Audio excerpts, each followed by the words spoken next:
Everyone, कैसे हैं आप सब। आज हम पढ़ेंगे यूनिट 5 जो है उसमें एक इंटरनेशनल ऑर्गेनाइजेशंस की रोल है एंड आपकी यूनिट 8 में सोशल इश्यूज़ हैं। लाइक अगर हम बात करें फैमिली लॉज हो गए, फिर लाइवलीहुड हो गया, एल्डर्स पीपल का हो गया, बच्चों के बारे में है। तो इन सब मिला के कुछ एनजीओ जो है उनसे भी क्वेश्चन आपके बनते हैं। तो इन एनजीओज़ के बारे में आई होप आपने पूरी डिटेल्स और पहले के नोट्स बना रखे होंगे। तो इसको आप एक रिवीजन के तौर पे ज़रूर देख लीजिए। और इनके इस्टेब्लिश होने का वक्त, मतलब ईयर एंड कौन इनके साथ जुड़े हुए हैं। सबसे मुख्य बात है कि इनका उद्देश्य क्या था, किस उद्देश्य से ये बने हुए हैं। तो इतनी चीज़ें आपको इनसे याद रखनी है। तो कुछ इम्पॉर्टेंट हैं, ऐसे तो बहुत सारे हैं एनजीओ, लेकिन कुछ इम्पॉर्टेंट है उनको हम देखते हैं।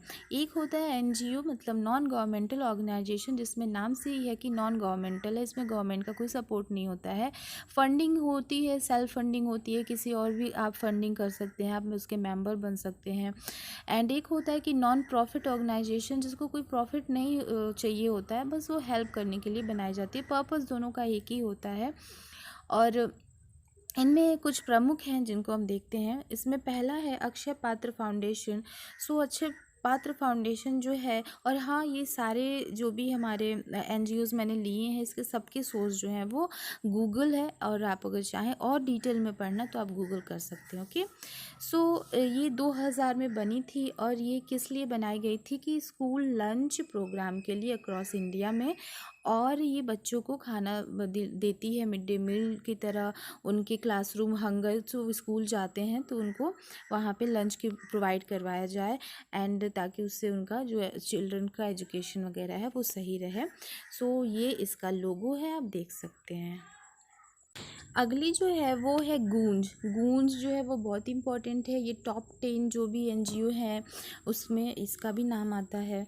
Is a non governmental organisation. Headquarter जो है इसका गूंज का कहाँ पे है, दिल्ली में। तो ज़्यादातर इन जो ऑर्गेनाइजेशंस हैं उनके हेडक्वार्टर्स दिल्ली, मुंबई और कोलकाता वगैरह में, मतलब बड़े बड़े जो सिटी हैं वहीं पे हैं।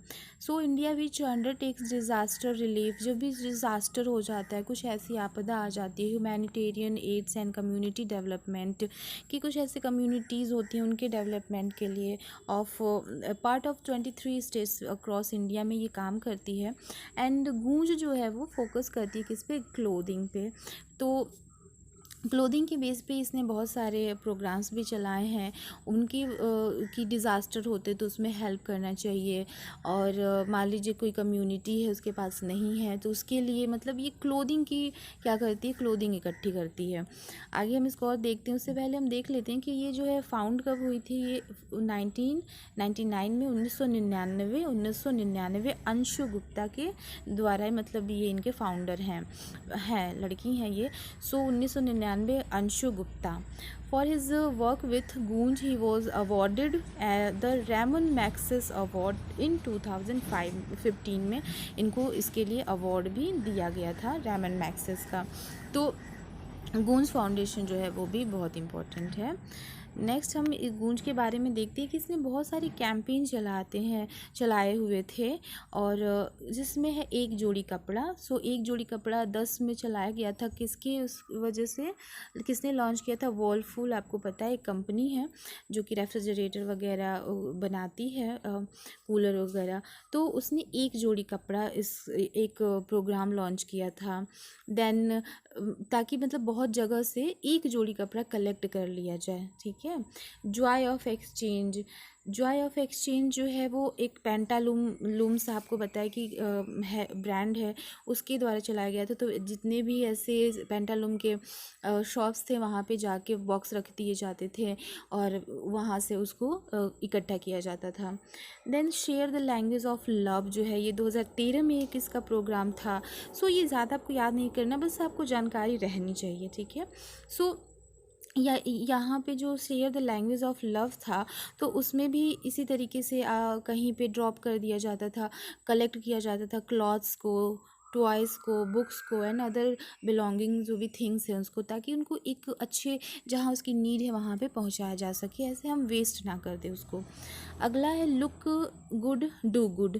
ये भी एक प्रोजेक्ट था रैमंड एक कंपनी है कपड़े की, उसके द्वारा चलाया गया था कि this trouser exchange programme offered every customer of Raymond a chance to give away their old trouser that would reach to the people in need.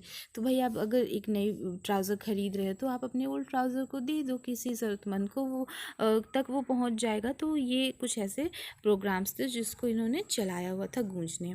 इनका जो है एक फूड रिलीफ है, इसमें इन्होंने क्या हुआ था जब 2000 यहाँ पे 13 में उत्तराखंड में आया तो हुआ था जो बाढ़ आया, फिर 14 में जो कश्मीर में ऐसी चीज़ें हुई, 2018 में जब केरला में हुई, तो वही आपको लोगों से इकट्ठे कर करके उनकी हेल्प करने के लिए ये फाउंडेशंस जो हैं वो बहुत ज़्यादा हेल्प करती हैं।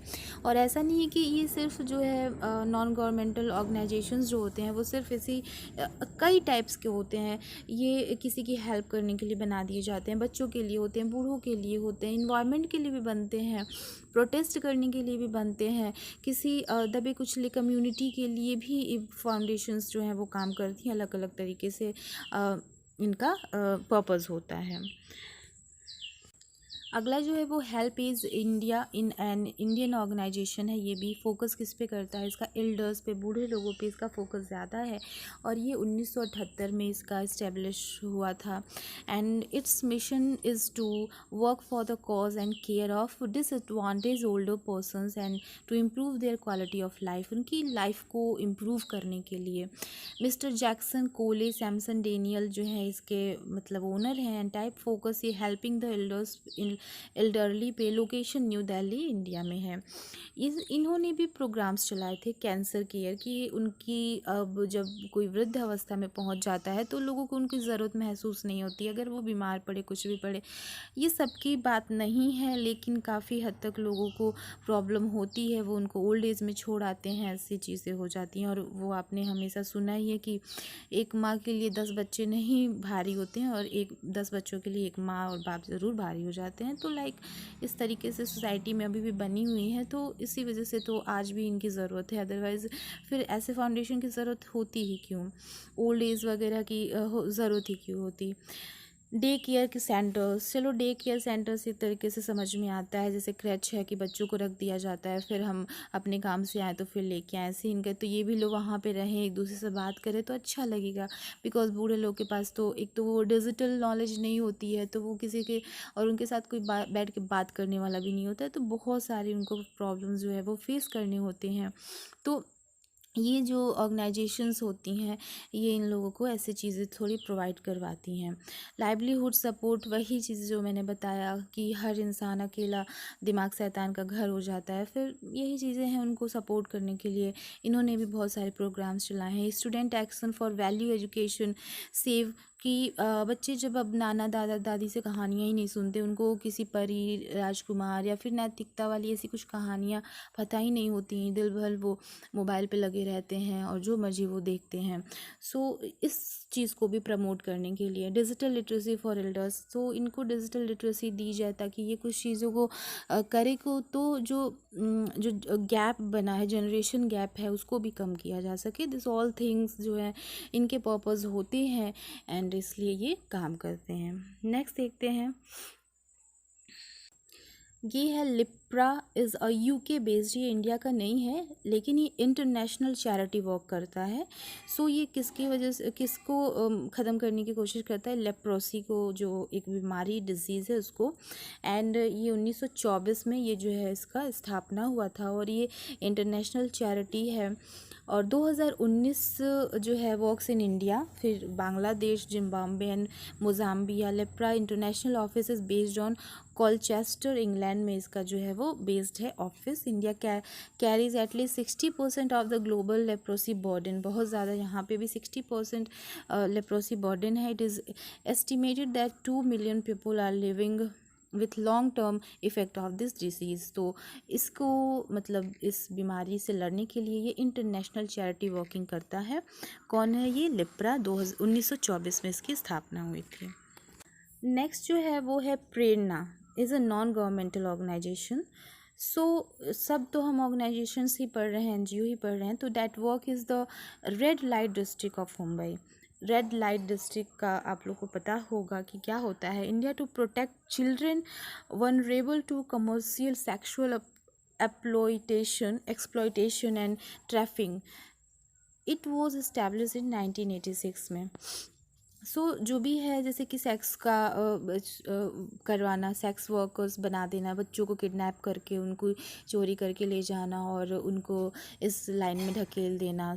ये जब चीज़ों को रोकने के लिए प्रेरणा जो है, एक नॉन गवर्नमेंटल ऑर्गेनाइजेशन है, वो वर्क करती है और ये बहुत ज़रूरी है। इसकी वजह से मिसिंग कितने ज़्यादा लड़कियां, बच्चे भी इसमें कर लिए जाते हैं और उनके प्रोटेक्शन के लिए मतलब ये वर्क करती है। कौन? प्रेरणा एनजीओ।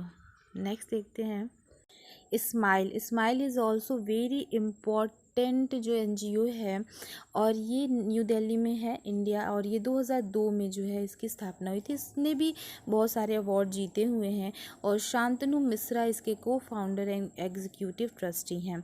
स्माइल फाउंडेशन जो है वो लॉन्च हुआ था। The mission education programme education के लिए हुआ था 2002 में। It focused on early education development. ये जो प्रारंभिक शिक्षा होती है, नॉन फॉर्मल एजुकेशन होता है एंड रेमेडियल एजुकेशन होता है, उसके ब्रिजिंग कोर्सेज होते हैं and concentrate on education of girls, मतलब ज़्यादातर गर्ल्स और specially in India's rural area के गर्ल्स के लिए जो है ये फाउंडेशन काम करती है। क्यों? उनकी एजुकेशन के को ध्यान में रख के। मित्र फाउंडेशन कार्यकर्ताओं के खिलाफ जो धमकी और बदला लेने के लिए जो आंदोलन हो जाते हैं, जैसे कि कोई कार्यकर्ता है किसी चीज़ के खिलाफ वो बोल रहा है तो उसको भी धमकी आ जाती है, उसको भी लोग मारने के लिए धमकी दे देते हैं या फिर उस पर हमले हो जाते हैं। तो ऐसी चीज़ों की प्रोटेस्ट करने के लिए, उनके प्रोटेस्ट में उठने के लिए ये एनजीओ जो है वो काम करते हैं। इनका फॉर्मेशन 2004 में हुआ था और ये भी नॉन गवर्नमेंटल ऑर्गेनाइजेशन है। मुंबई में प्रेसिडेंट जो है इसके बीसी देशमुख हैं। इसके बारे में इतना था। नेक्स्ट जो है वो give India, it's very very important है और ये जो है वो इंडिया का सबसे मतलब कह सकते हैं कि पॉपुलर एंड बड़ा एक ऑर्गेनाइजेशन है जो क्या करता है, एक नॉन प्रॉफिट ऑर्गेनाइजेशन है, नॉन गवर्नमेंटल ऑर्गेनाइजेशन नहीं है। क्या है? नॉन प्रॉफिट ऑर्गेनाइजेशन है in India. It is an online donation, ठीक है, प्लेटफॉर्म है, ऑनलाइन डोनेशन प्लेटफॉर्म है। क्या है? गिव इंडिया क्या है? ऑनलाइन डोनेशन प्लेटफॉर्म है and aim to channel and provide resource to credible non governmental organisations across India. ये डोनेशंस जो भी इसको मिलते हैं वो ऑनलाइन मतलब इसको मिलते हैं, तो ये क्या करती है, अलग अलग एनजीओज़ को ये वो डोनेशंस डिस्ट्रीब्यूट करती है ताकि वो अपने काम को और अच्छे से कर सके। The power to change life, ठीक है। गिव इंडिया फॉर्मेशन जो है वो 1999 में हुई थी, 1999 में। और वेंकट कृष्णा जो है इसके फाउंडर हैं। टाइप क्या है? नॉन फॉर प्रॉफिट के लिए ये नहीं बना है। बेंगलुरु कर्नाटका इंडिया में जो है ये स्थापित है। नेक्स्ट है, ये है Deepalaya is an Indian non governmental organisation. ये एनजीओ है that is the development of the urban and rural poor in India, ठीक है, with a focus on children. Founded in 1979। It is a headquarter जो है इन दिल्ली है।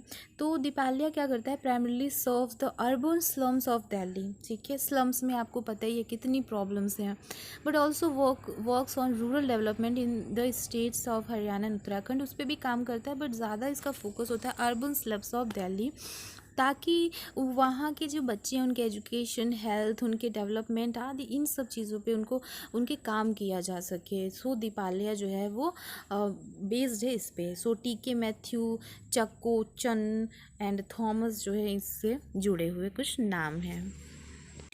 नेक्स्ट है butterflies foundation, founded by Rita Panicker. Butterfly एक foundation है रीता पनिकर द्वारा, is a registered voluntary organisation है। ये किस लिए काम करती है? Specially street and working children in Delhi. मैंने बोला ज़्यादातर ये उसी सिटीज़ में है। स्ट्रीट एंड वॉकिंग दिल्ली, जो स्ट्रीट पे बच्चे, जो सड़कों पे बच्चे काम करते हैं या फिर जो भी चिल्ड्रंस लेबर करते हैं उनके लिए है।